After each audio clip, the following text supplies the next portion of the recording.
Hi there everyone, thank you for watching. It's Time Lord here, live long and prosper, may the force be with you. I'm on the bank with Ollie, a good friend of mine. Hi there Ollie, how are you? Yeah, I'm good, Arwen. Good, good. Nice to be down here at the lake. Yeah, the only thing that spoils this is the distant hum of the Yeah, M40 motorway.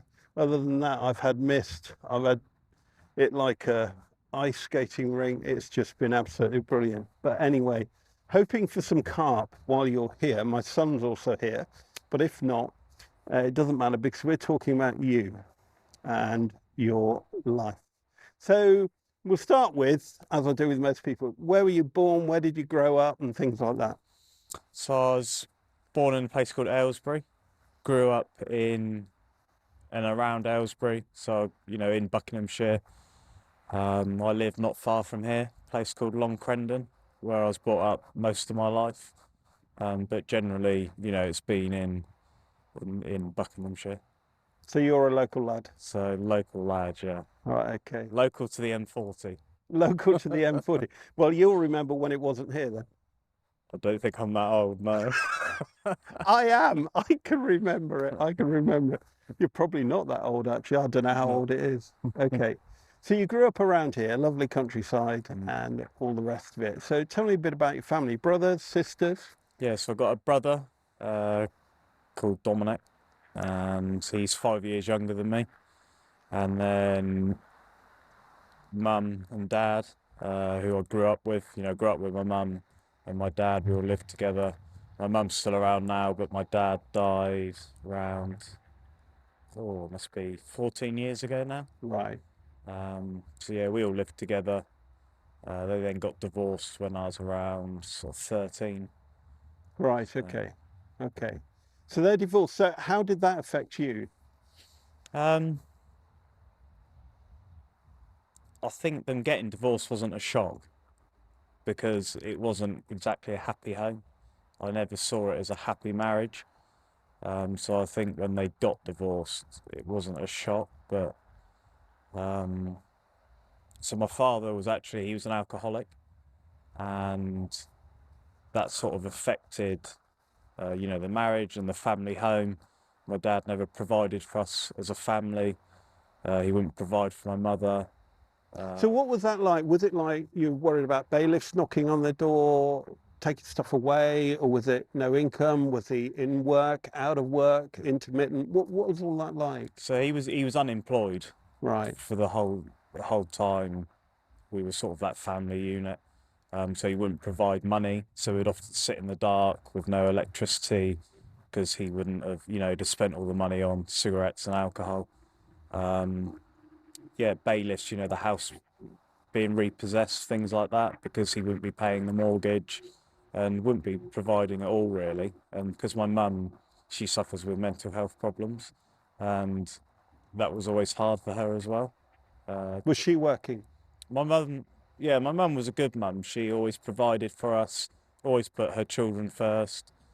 And she would do jobs in her spare time, cleaning and ironing for people, to try and put food on the table for me and my brother and to provide what we needed, whilst having a husband who was an alcoholic.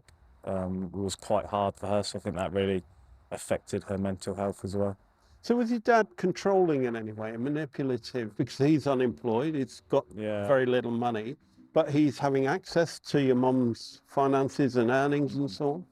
Yeah, he wasn't a controlling person or a violent person, anything like that. I think looking back now, I understand that he was just simply, caught in alcoholism.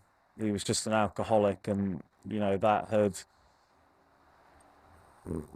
sort of affected him, and he wasn't able to be the person he was, meant to be. I think deep down he was a loving person, and he did love his children, but because of You experienced love from your dad? yeah, there were times that I can remember him sort of,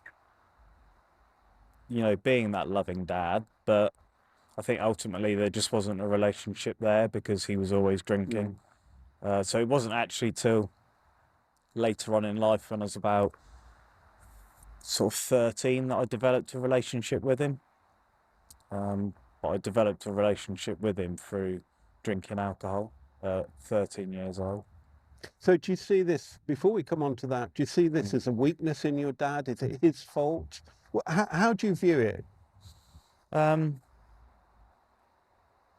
so I'd say that he was, they talk about addiction being like an illness. So I wouldn't say alcoholism is an illness, but it's like an illness. So I think he was ill through alcoholism. So of course he had a part to play in it, and it wasn't. Some of it was his fault. He chose to pick the drink up, but I think deep down, he was caught in alcoholism. Do you think if it hadn't been drink, it might have been drugs or gambling or another addiction? Yeah, I think he experimented in drugs when he was younger. Right. So I think he had that. I believe that he drank to fix the way he felt. I Right. think maybe there were certain things that happened in his life. I'm not aware of them, but which caused him to, that trigger to drink more, maybe. But yeah, I'm not entirely sure about that. Right. Okay. So, Ollie, thank you very much for coming. It is cold. You went and got a hat and a woolly jumper. Not as hardy as us Welsh, but anyway, it's in October. So you said that you had this drink. You got a beer from a friend's house and things like that. So how did it develop with your dad? So I started drinking with my dad, yeah, from a young age. I never really had this relationship with him, but when I told him that, I started drinking the odd bottle of beer, he allowed me to drink with him. So we sort of developed this relationship from the age of 12. He was divorcing from my mum, so we would sort of drink together. On the nights he'd come back to the house, I would drink with him, occasionally. So he used to drink White Lightning, and Age 12. at age 12, and my dad was drinking White Lightning. That was his drink, white cider. He's an alcoholic, so that's a good choice. And yeah, I remember one night, sat with him, had school the next day, and we were drinking this White Lightning together, and he just let me pour my own drink. I remember drinking so much that, I was practically paralytic. I wet the bed, woke up in the morning, throwing up everywhere, and had to take the day off school, at 12 years old, because I drank too much. And, my dad didn't really say anything. I just remember him leaving the house the next day, and, and that was that. And then from then on, when he did divorce my mum, I would go and see him at the weekends from that age of, 12, 13. And I'd go and we'd drink all weekend together. I'd have a crate of 24 Carling or Carlsberg, something like that. And they would be my drinks at my dad's house. In a weekend? In a weekend. He would be drinking cider. And I think at that age, I could probably drink about 6 cans a night. So on a Friday night, Saturday night, I'd probably have around, 6 cans. And then I'd go back there the next weekend and my drinks would be there. And we even done things like we would go out to concert together. We'd go to the pub together, and we would just drink, quite normally, like we were. So you'd go to the pub and drink in the pub? And drink in the pub, yeah. What he would do is he'd order 2 pints and a Coke. The Coke was for me, and the 2 pints were for him. But I would be able to drink one of those pints. And I remember celebrating the millennium, and I was drinking with him, and keeping up with him drinking. So, I must have been around sort of 15 at the time, something like that. And did you build up more friends and so on? How did you feel when you were drinking? Were you more extrovert, introvert with friends? Yeah, it gave me confidence. It gave me, that boost to want to be able to talk to people and to be able to, relax. And, as I said, it gave me friends. People wanted to be friends with me because I drank. And, besides my dad, I found another group of friends that I could drink with, and eventually, I saw them. I would take drugs with them. So I started smoking cannabis at the age of 14 as well, with a group of friends that I met, and you know, all I ever wanted from being bullied at school was friends. You know, people that I could be friends with and hang around with, and a relationship with my dad. So to me, drink and then later on drugs was the answer to all my problems. You know, it gave me what I needed. So you're introduced to drugs by your friends, group of Yeah. friends as well. So that was another thing.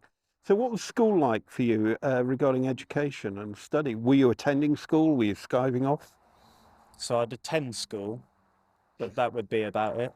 Um, I think I found school really hard. I found learning hard. I'm not academic at all. I couldn't concentrate in class. I could never really understand what I was being taught, even if I really gave it everything. Were you the joker in the class? I was the one that I tried to be a joker, but I was the one that was always getting into trouble, always told to stand outside. And, you know, the teachers always said that I'm not going to get far in life because of the way I was. But So they'd rather have you out the classroom than try and help you, mentor you, classroom help, whatever. They'd rather just chuck yeah, you I out the think at the class. time it was just, you know, on detention, sit outside of class. I spent a lot of time in learning support, where actually that was good because they really did try and help me in there. Right, But okay. outside of that learning support, there wasn't much encouragement. I think I was just seen as a, you know, misfit sort of thing to the classroom. So you're 14, 15 years old. You didn't get any exams really, any I got a academic. few GCSEs, but you know, I was smoking cannabis heavily every night after school during my GCSEs, and smoking it in the morning before school. So, you know, I don't think you're able to concentrate that much when you're stoned all No, day. no. And then did you move on to harder what's called harder drugs and so on, different Yeah, drugs? so I started experimenting with ecstasy at around 15 years old. Where we'd do ecstasy at weekends. So, you know, we'd drink and do ecstasy. I think at around 15, 16, I, that relationship with my dad ended. It broke down and we no longer had a relationship. I think it just became quite toxic, especially when you got, you know, two people drinking together. He was an alcoholic. Um, so as that sort of relationship ended, this relationship began with, you know, my friends who would take ecstasy together at the weekends. Um, then at the age of sort of 17, 18, that developed to cocaine and then crack cocaine. So I think, you know, it did progress from cannabis up to crack cocaine. So physically, what's your body doing then? Are you eating or not really? It's more drugs and drink. So I drink from a young age. I drank every night. When I got to 18, I could drink every night because I could buy it. So I drink 8 cans every single night.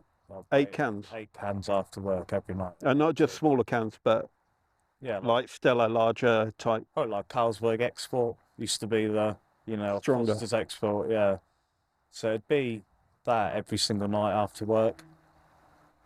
Hang on a minute. You said work. How did you get a job?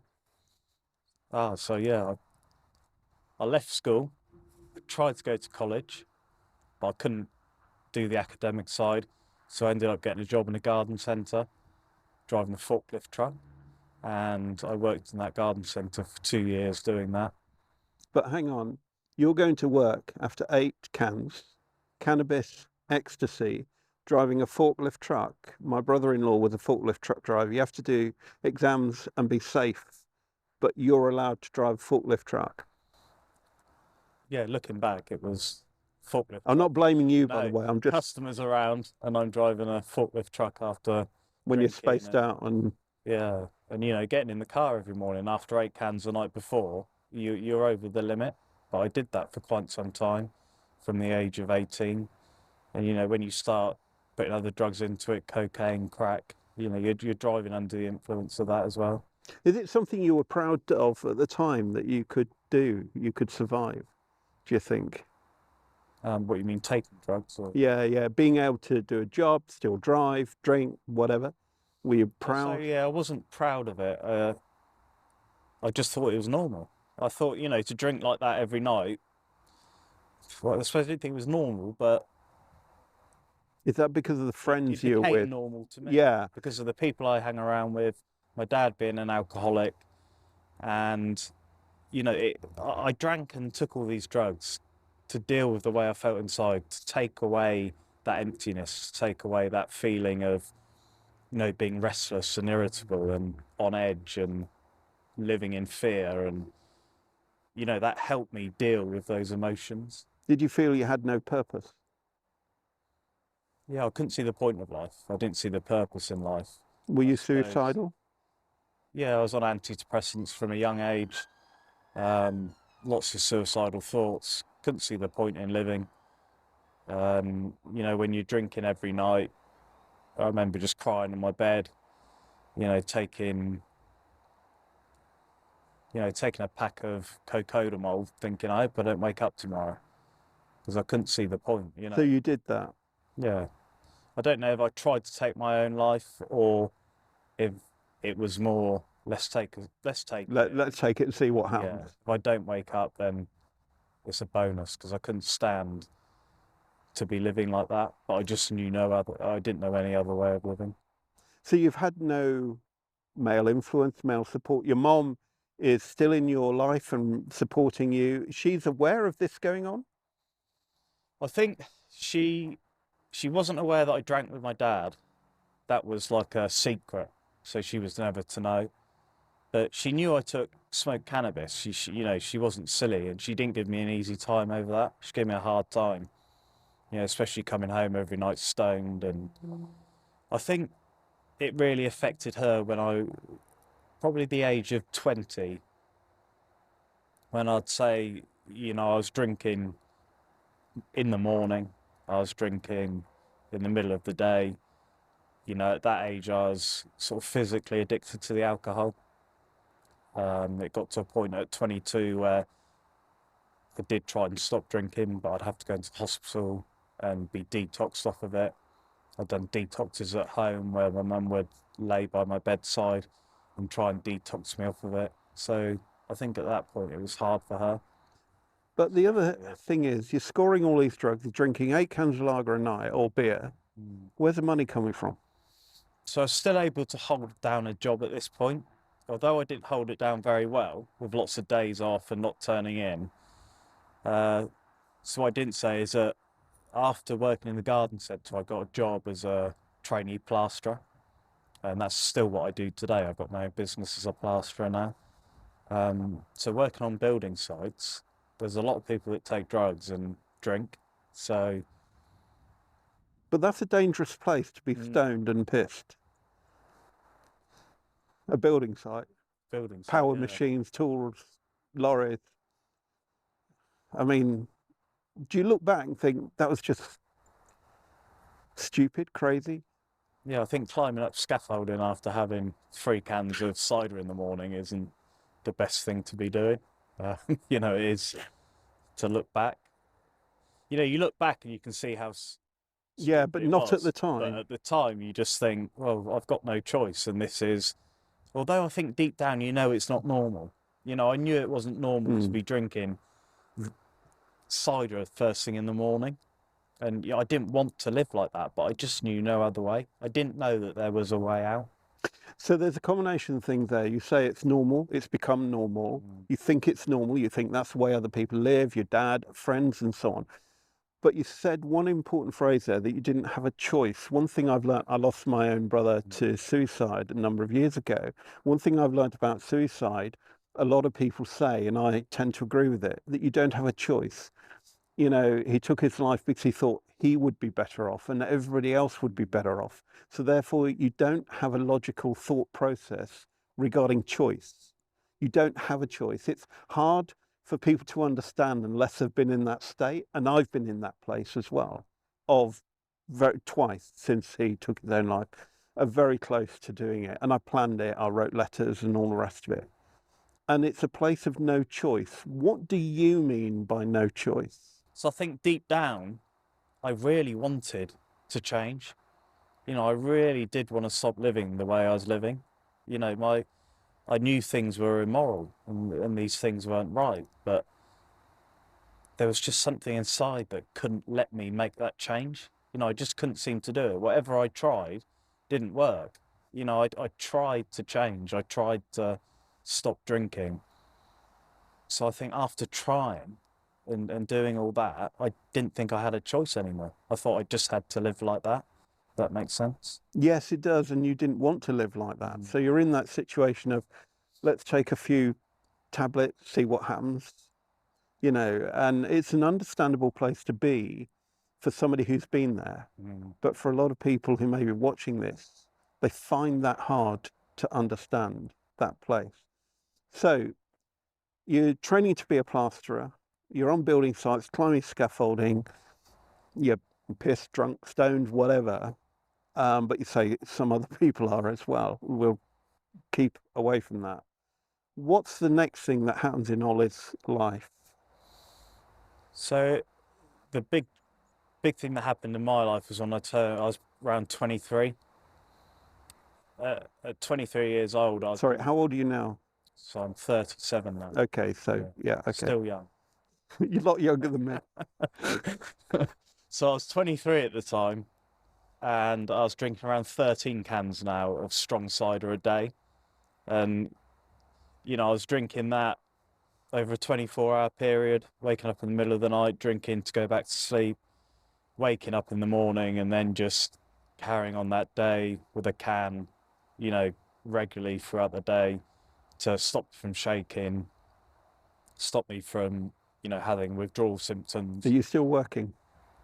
At this point, I've now stopped working because I couldn't physically work. It was impossible, you know, to sort of go and work now.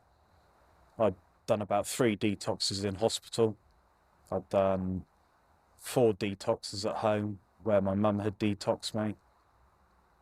I'd done an attempt at detox where I took all the tablets at once and was rushed to hospital because they're called Librium, and I took the whole pack. Again, I just didn't want to wake up. I saw no way out. You know, even every time I detox off of the alcohol, have every intention that I'm never going to drink again. I'm going to do it. And something would happen. I'd think, maybe I can just have one. I remember going to a barbecue and I can just have one Smirnoff Ice. That's not going to be that bad. I had one Smirnoff Ice. I'll just have one more. You know, just a little bottle. And I was all right. I thought, I don't need any more. Next morning, I'm there crying on the end of my bed with a can of cider in my hand, thinking, how have I got here again? Okay, and that's repeating itself. And you must feel for your mum. What she went through. Yeah, my mum at this point, you know, she's had a husband who was an alcoholic, and now, you know, she knows that her child's an alcoholic. And your brother?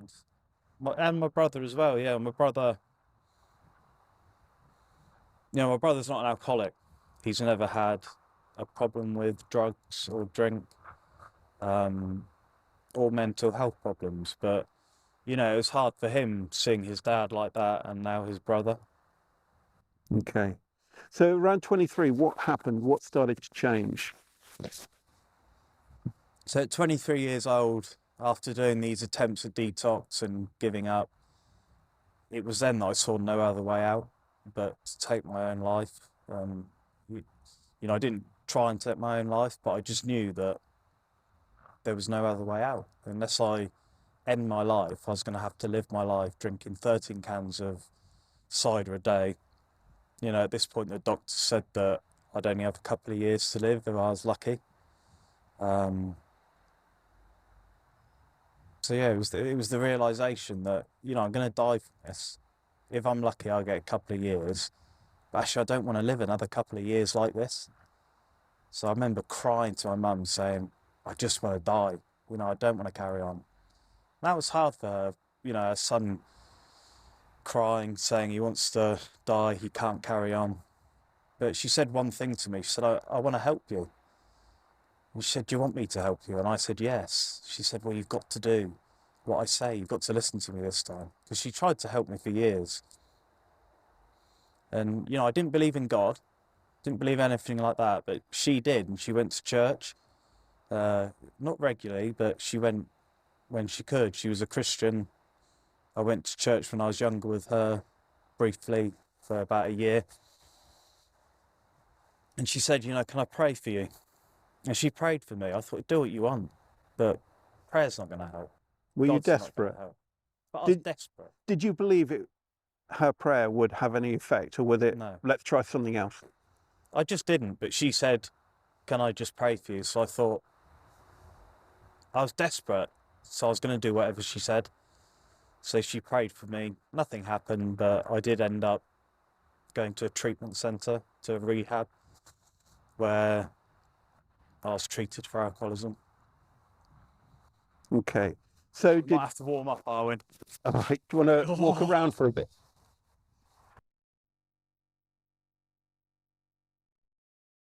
So your mom's prayed for you. What happened?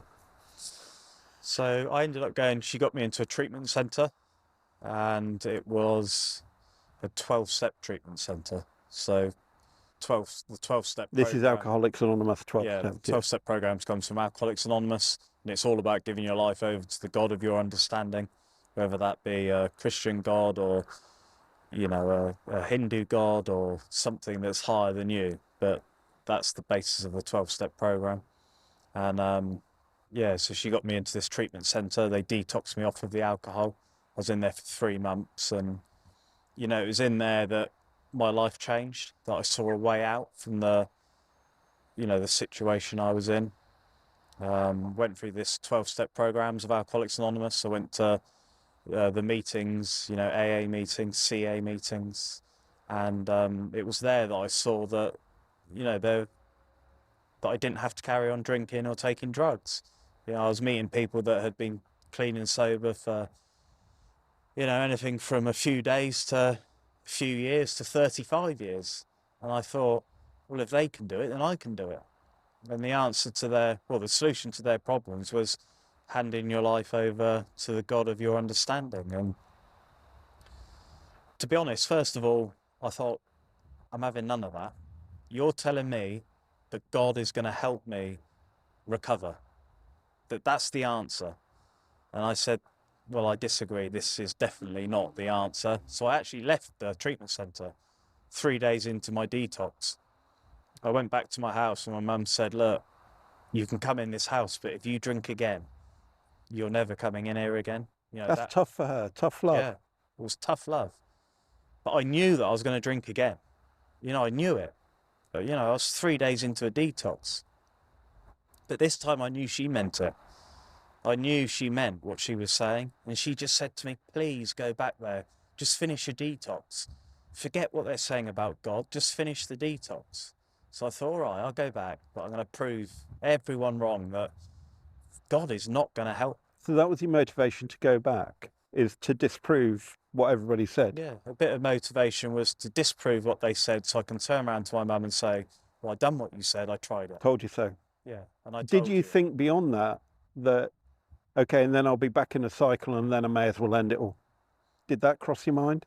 I don't think anything crossed my mind, but the in the proving moment that God was not real to me. Right. You know, what I forgot to say is I knew God when I was 11 years old because I went to church with my mum and I made a commitment that I was going to become a Christian at 11 years old.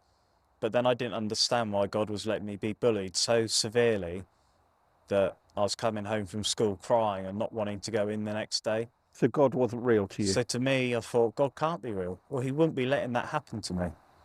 So I turned my back on any thought of God or Jesus, you know, and Christianity. And I suppose I was left with an emptiness inside. And that emptiness was then filled with drugs and alcohol. So from the age of 11, I turned my back on it. And then we'll come to find that... And now you're having to face him almost. Pardon? You're now having to face God. And now I'm having to face God, yeah, and at the age of 23 in a rehab, because they're telling me about him. So what happened? You went back? So I went back, I finished my detox,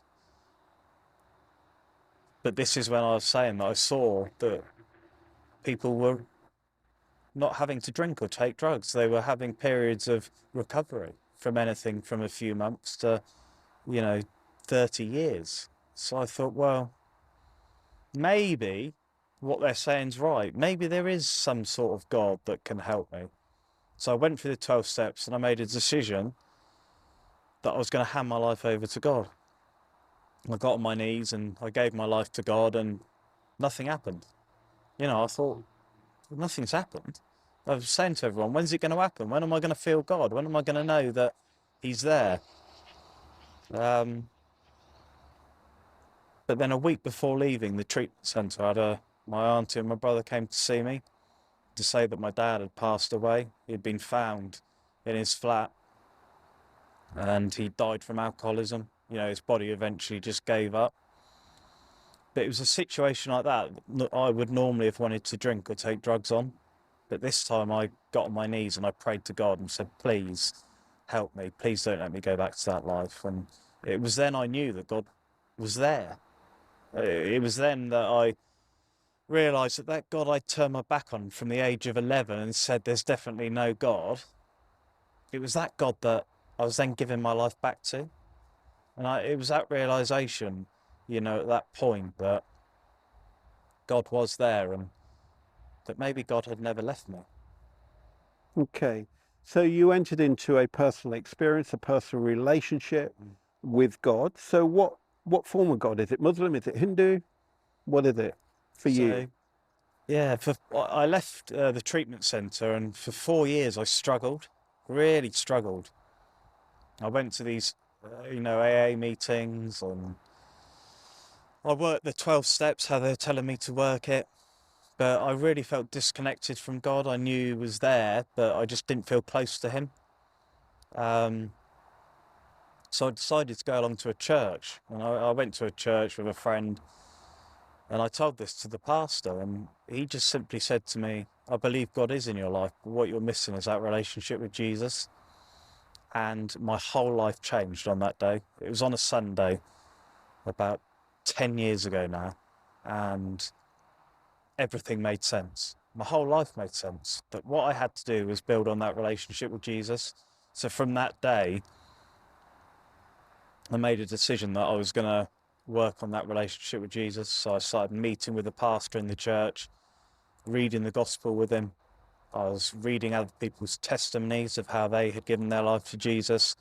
I was learning about who he was, and the teachings that he was giving. And as I did that, I just felt God really working in my life. I felt that I was building this relationship with him that, although it was there, it was never fulfilled.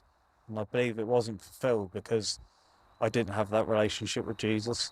And what happened with the drink, drugs? Was it snap, gone? Yeah, so I left rehab and I never drank again. But I came close to it because in them 4 years, I told you I struggled. And I came close to drinking and taking drugs again, but I knew that that wasn't the solution. So I kept going and going, hoping that, I'd find that solution. And that's when I did, when the pastor told me that I suppose Jesus was the missing piece to my life. Okay.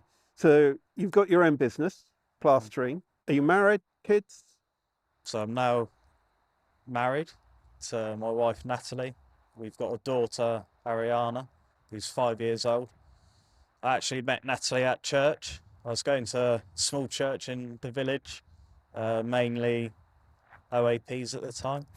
If anyone's listening, they'll be upset I said that, but it was a sea of grey hair. No, I know what you mean. I know what you mean. And I thought, So you lowered the average age by a lot. Oh yeah, I was the youngest in there.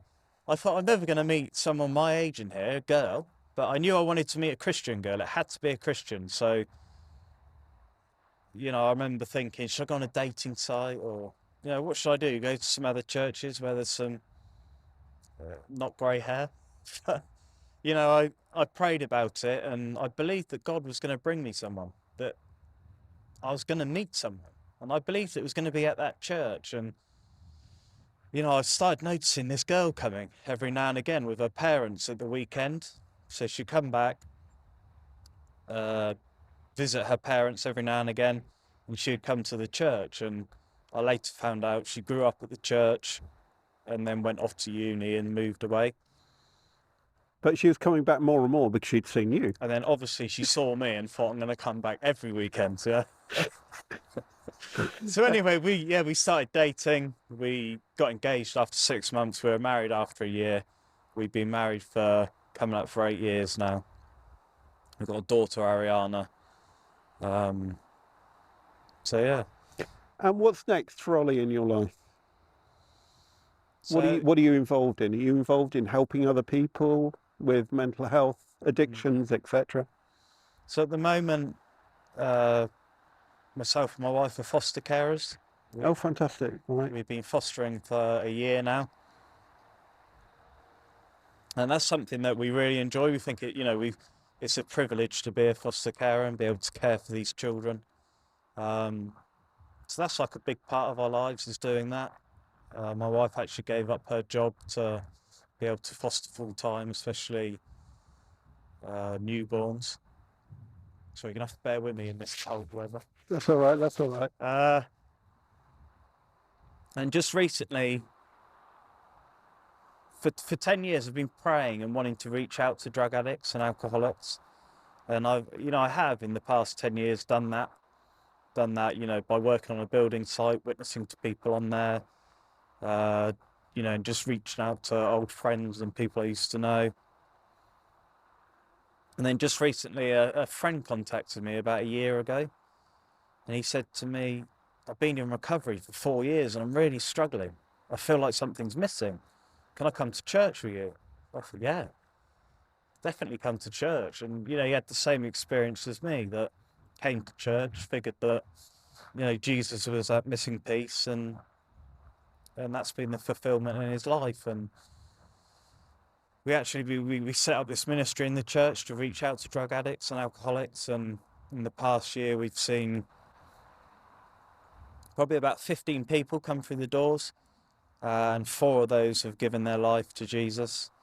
So 2 women that I can think of in particular, their lives have been turned around, and 2 men as well. My friend and another young lad who's come in struggling with addiction. I think he was using for around, cocaine and ketamine for solid 2 years. Never had a break from it, and just recently has given his life to Jesus, and he's doing all right.